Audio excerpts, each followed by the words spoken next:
Say what you will about 2025, but it was kind of an incredible year for internet weirdos getting their faces smashed in, as we saw on December 20th in the fight Chase Demoor versus alleged sex trafficking enthusiast Andew Tate. Now, going into this fight, everyone thought Chase Demoor was walking to the electric fucking chair. Even the commentators are ready to watch this man die. Nobody in this arena believes in the champion, but the only person's opinion that matters is his as he dares to take out the Cobra. And that's because Andew Tate is widely known as a former professional fighter and specifically a kickboxing champion. But what happened that night is that Andew Tate got his fucking face rocked by a person who punches like this.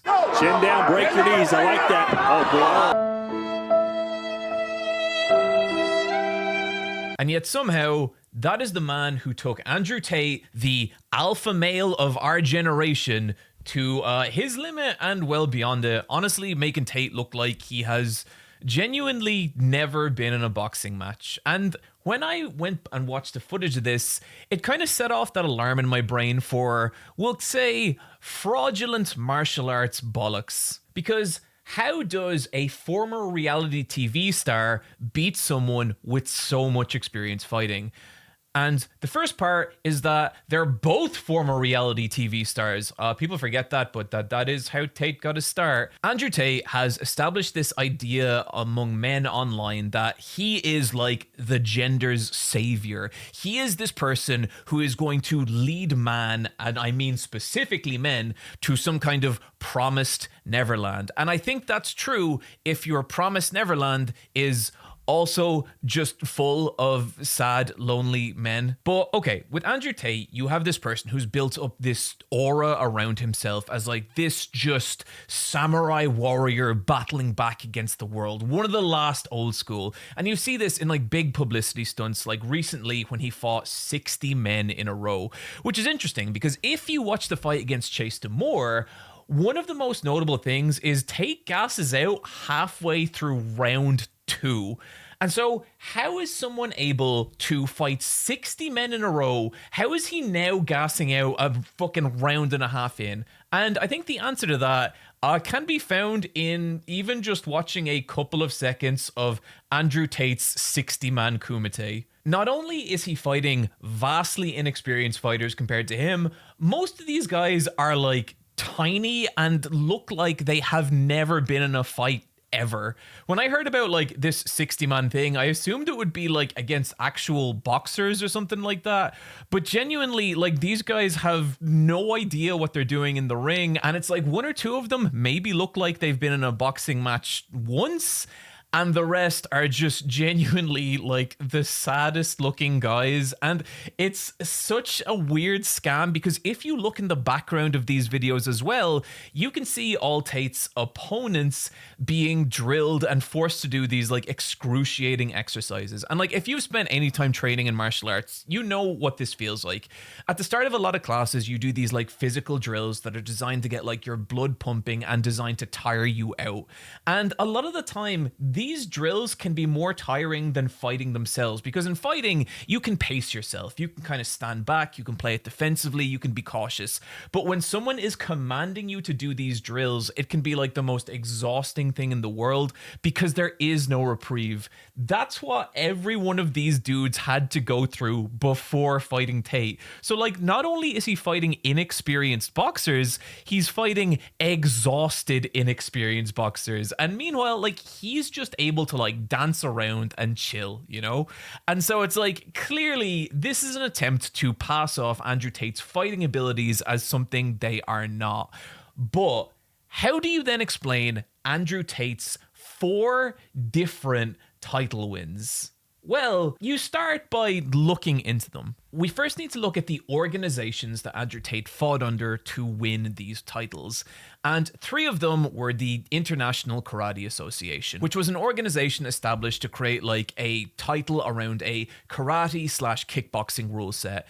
And from watching a couple of his fights, I will say, does it look like Andew Tate has spent time kickboxing? Absolutely. Yeah, it definitely does. Was he one of the best in the world? Well, that's where things get a little complicated. You see, that organization, as well as Infusion, which he also won a title for, these are not world-class organizations. They are legitimate and they are respected, but for the most part, they've been like historically seen as feeder organizations into more well-established places like K1 or Pride, and not of a global standard. How can I prove that?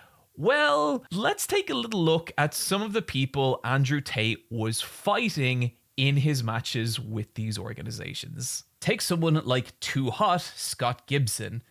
His only fight, Andew Tate, who he beat. Okay, that's a little unusual, but it's not that unusual.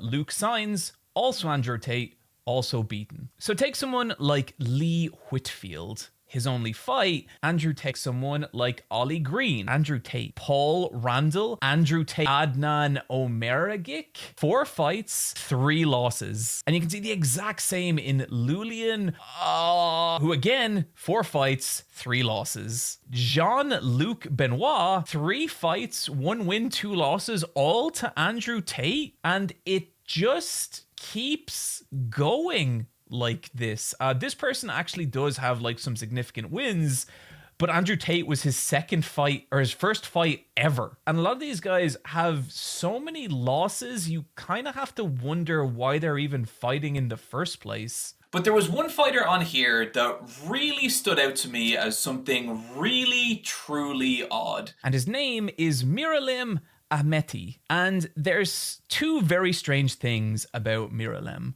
First of all, if you go up to the top of his Tapology profile, you get this text.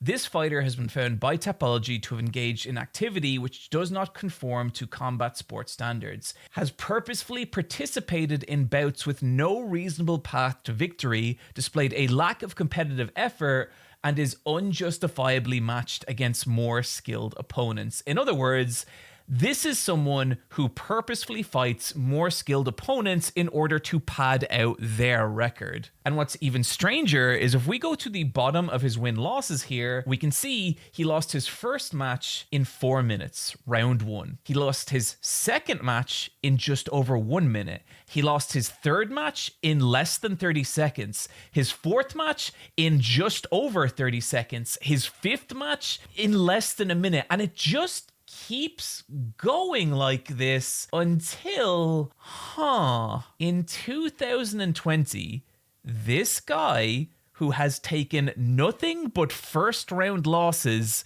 fights Andew Tate. So what we can take from that is a very clear and obvious attempt to mislead people. If you are Tate and you want to show that you're a legitimate fighter, that is not the kind of person you fight. And that's because this is all about creating this online persona, this illusion. And I think the problem is that Tate started huffing his own fumes and believing that he really was that guy. And he's not. And look, I will say, I'm like no expert in fighting. I am like the most hobby of hobbyist martial artists, but I also don't think that the fact that I do martial arts proves anything about me basically at all, except the fact that I'm kind of dumb and I like to fight. That's it, you know? And so using it as this way to mislead people, I really have a problem with that. And it's why I was a little bit delighted to see Andew Tate get fraud checked in this fight. In the first round, I'm not going to say he looks good because I'm not even saying this to be like mean or an asshole. I don't think either fighter looks good at any point in this fight. Chase definitely doesn't look like he can box in any serious way. But I would say the same of Tate. It looks like Tate is relying on like a lot of his old kickboxing tactics to get him through this. And kickboxing and boxing, there is such a massive world of difference between the two. Towards the end of round 3, you can start to see Andew Tate melt into sludge like the Wicked Witch of the West. And he gets like blasted a couple of times here. And like, you know, if I could give him any credit at all, I think he did a decent job staying on his feet given the fucking mauling he was taking. He was basically just having a large dude wail on him for 6 entire rounds. But I don't know how you can look at this and not look at stuff like the 60-man Kumite or his like his ridiculous win record and think that it's anything other than this just attempt to establish this person as someone he is not. Like, I remember back in the day, like, people were talking about Andew Tate facing like one of the Paul brothers, which is not a fight I would really be interested in seeing or care about.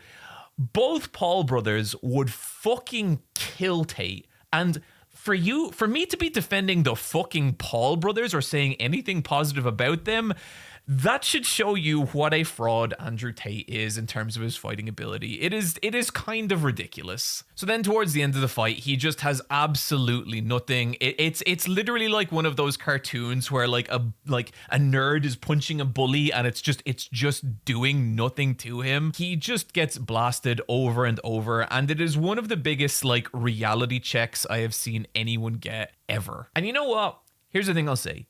Andew Tate lost this fight, and I get it. Losing fucking sucks. You know, I always remember when I was a white belt back in my old gym with Brazilian Jiu-Jitsu, I got to a point after a year and a half, 2 years, where I was like on the verge of becoming a blue belt, and I was just like smoking every other white belt in there. Like, if you were wearing a white belt in that dojo, I wanted to fight you and I wanted to beat you. And I would say, like, aside from a couple of draws, that happened nearly constantly.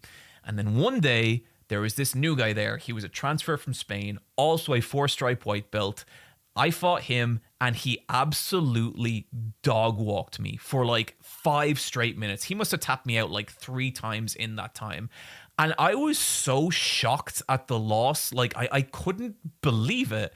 And I'll always remember I was walking off the mats and I heard another white belt say to another white belt, man, if that guy can do that to John, and that fucking killed me, you know? But what I didn't do is I didn't like do what Tate does here. And Tate does this thing, and I fucking hate this so much, where basically he makes a bunch of excuses and then says, but I'm not going to make any of those excuses. He's like, you know, I could say that I'm too old, or that he's much heavier than me, or that, you know, he was putting all his weight on me and tiring me out, or you know, and he says, I could say all that, but I'm not going to. And the problem there is you already fucking did, you tit. It's like he's already given his audience all this like ammunition to be like, oh, well, Tate would have won if he had done this and this. No, fuck that. You lost. You lost because, like, you weren't ready for this fight. You, like, as much as Tate talked himself up, like, before this fight, saying all this stuff like, I've just been training for 3 years straight, alone in my home under house arrest. It's amazing how the second he loses, that immediately becomes, I mean, I was trapped in my house for 3 years and, you know, I couldn't train. And, like, if you go back and you watch his 60-man Kumite, afterwards he gives this, like, monk speech about how he trained. This is him every day, and he trains every day. The fuck he does. I remember reading the book Clown World before, and one of the former victims of Tate basically said how he did a lot less training and a lot of just watching the Great British Bake Off.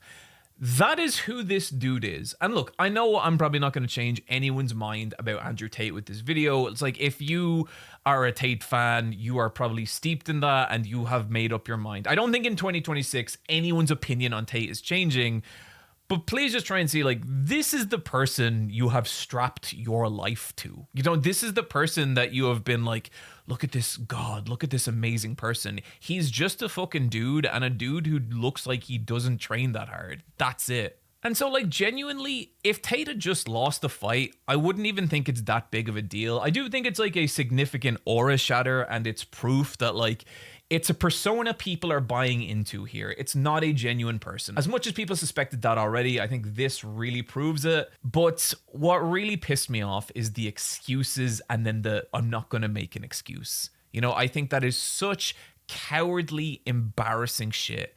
Sometimes you just lose. I was at boxing last night. Fought a guy I'd never fought before. Dude rocked my shit. Why? Because he was better. I'm going to train harder. I'm going to try and fight him again. But that's it. He was just better that night, and now it's up to me to do something about it. So yeah, like, I guess the point I would want to put on all this is the fact that someone loses isn't embarrassing. I think losing is a necessary part of getting stronger. But the need to make excuses afterwards while pretending you're not making excuses, all of that lumped on top of this fucking very strange win record and this fucking pantomime of a 60-man fight, that shit's embarrassing, dude. Hi, I hope you enjoyed this video. Streams will be back this Friday. Go check them out over at twitch.tv/SuperEyePatchWolf. There's a link to the schedule below. I love you. Goodbye.